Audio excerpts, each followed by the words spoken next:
Now you will see 5 pieces of bad advice that is keeping your YouTube channel from growing fast. If you avoid bad advice and you replace them with 5 tips that you learn in this video, I am 100% sure that your YouTube channel will grow faster. If you don't know me before, I'm Robert YouTube from Finland. I'm the founder of a popular YouTube channel, Learn to Make Honest Money Online, where I help people every single day to make money online worldwide. And on this channel, Tube Journey to Freedom, and in my program that goes with the same name, I help people every single day to make money on YouTube. And today I will help you to avoid bad advice that many YouTube gurus are telling you, and I will replace them with good advice that will help you to grow faster. And the first bad advice you hear is just provide value. Now, to some extent, this advice may be good, but it's important to define what does it mean specifically? Because we always hear everywhere, just provide value, provide value, provide value, and then still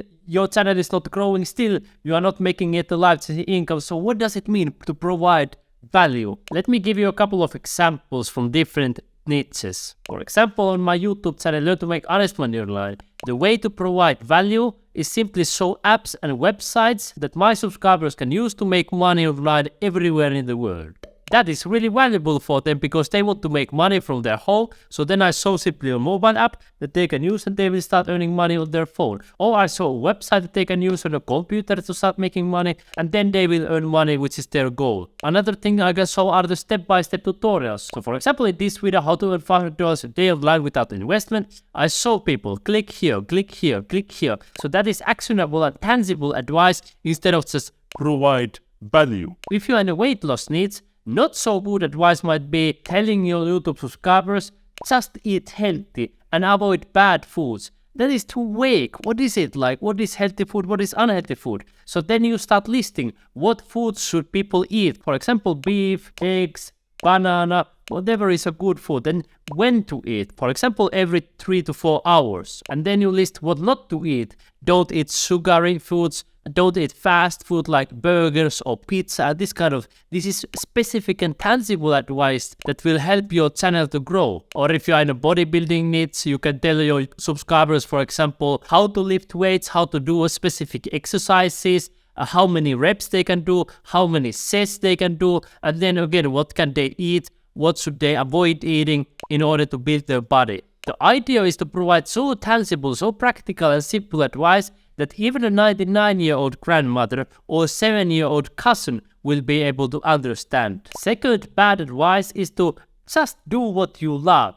Yes, I understand it's important to do things that you enjoy doing, but it must be connected with the market need.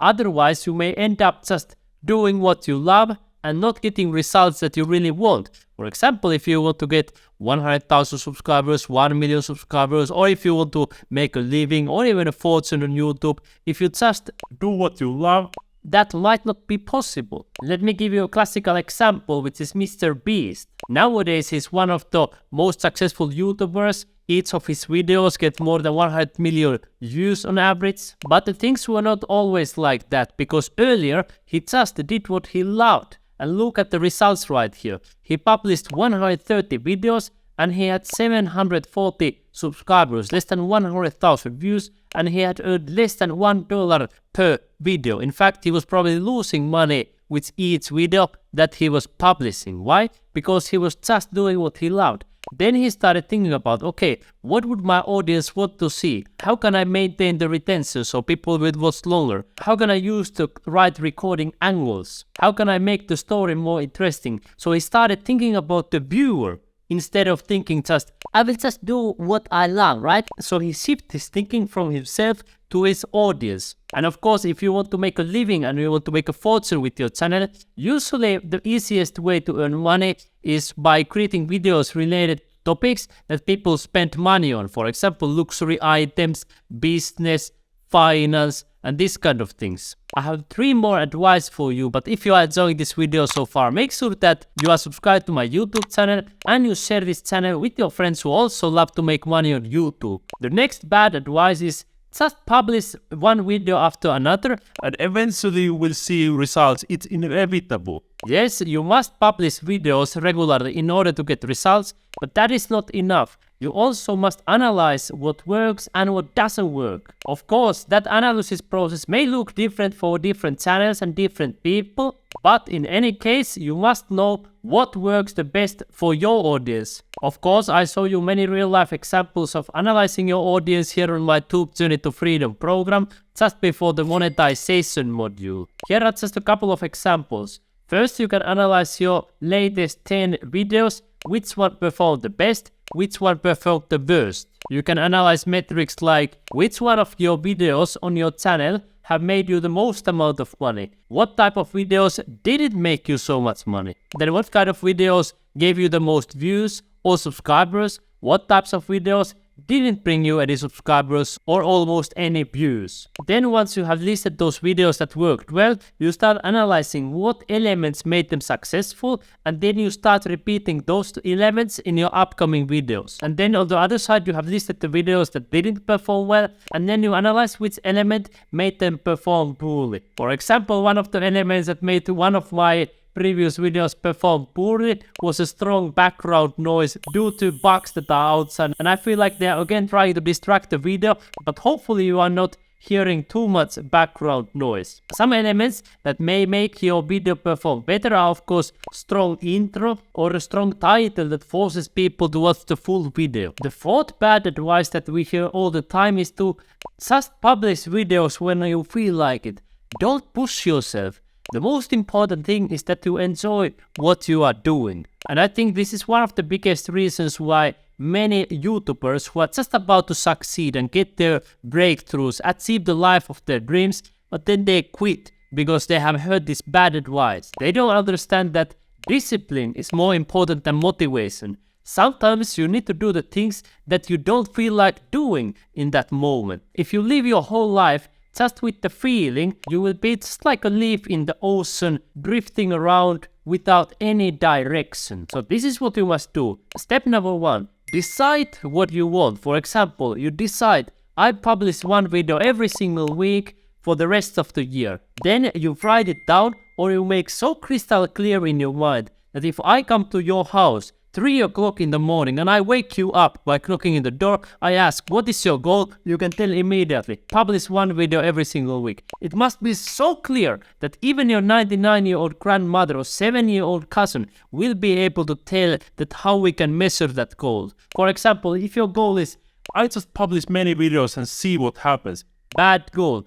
Better goal, I publish one video every single day, and then even your 99-year-old grandmother will be able to measure it. They will come to your channel, have you published today? Yes or no? So simple, so clear goal. And then you simply stick to it whether you feel like it or not. Sometimes you may feel like it. Perhaps most of the time you feel like it. But there may be days where you don't feel like it. But the most important thing is that you consistently go towards your goal or dream, no matter your feelings, because feelings will eventually follow, right? Fifth bad advice that we hear all the time is to ignore the haters. Yes, there may be some truth to it, but oftentimes haters give you the best feedback and motivation. Let me give you an example. You may receive a comment that says, "You suck! You speak too fast in your videos. I don't understand anything you said." Now, should you ignore that comment?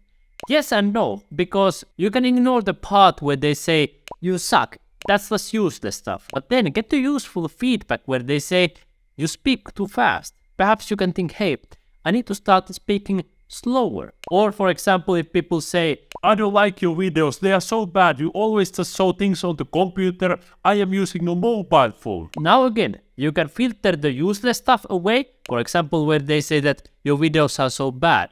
But then get the feedback. The person was saying he is using a mobile phone. Aha, there is a feedback. Your subscribers or people watching your videos are actually using a mobile phone. Perhaps next time, instead of showing things on a computer, you can show them on a phone. So oftentimes with these hater comments, there is a useful feedback and then useless stuff. So just ignore the useless stuff, but take also the feedback. And if there are these complete haters that just give the useless stuff, then use that as a motivation. When I'm publishing YouTube videos on my channel, Learn to Make Honest Money Online, I rarely get hater comments. Like most of the comments are really positive, and I get a lot of likes for videos comparing to dislikes. More than 90% of the people are usually liking the videos. But when I used to publish videos on TikTok on my native language, Finnish, I used to get much more hate. And I think it can be explained in two reasons. First of all, the audience on TikTok is much younger, so they are not so educated and they don't have this filter. They just say whatever they want. And then the second thing is that I was publishing videos in Finnish, which is my native language. And I feel like in the Finnish culture, there is a lot of jealousy when they see that somebody is successful. They want to take him down rather than learn from them and succeed as well. But now, instead of getting discouraged after receiving that hate, I get motivated by that. Because I think about, alright, all these haters who think negatively about me, hey, what if I just continue to be more and more successful, and they will see that after 1 year, after 2 years, after 3 years, after 10, after 20 years, I still keep on doing the things that I'm doing today, but I'm just more successful. Perhaps it can prove for them that they can also do something, and perhaps at some point they realize, hey, maybe I should listen to some advice that he's saying, because for years he continues to do that consistently. Perhaps there is something useful. So I use the haters as a motivation and as for feedback instead of just ignoring the haters. And now, my friend, I would like to invite you to join my program Tube Journey to Freedom if you want to learn to make money on YouTube step by step. I have prepared this program in a way that it works for complete beginners who want to make a life-changing income online,